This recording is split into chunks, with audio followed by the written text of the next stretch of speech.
So this one is agents are just like people. They should get their own identity and permissions.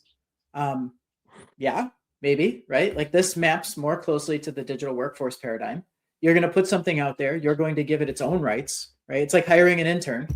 Mhm. I potentially hire an intern to do things that I shouldn't be able to do or don't do. So, yep. One of the downsides of this, though, is that a lot of SaaS is not set up to be able to limit in the way that you want it to be limited, right? So, like, let's say I set up an agent and I was like, great example is we're using Claude with GitHub right now to make changes to our code base.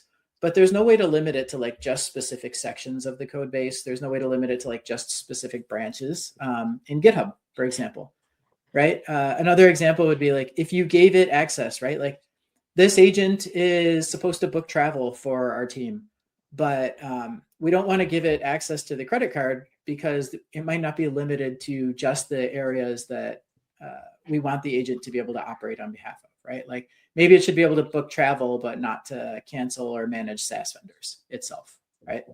Right. So that that's one downside of this. But then it also opens as many questions as it solves, right? So like, who monitors the agents when they've been deployed, right? Who makes sure they're staying on track? How do those agents, when they realize that they need to be able to do something that they weren't initially provisioned for, right? Because remember, agents they're non-deterministic. They can try to do things and solve problems in ways that we don't initially anticipate.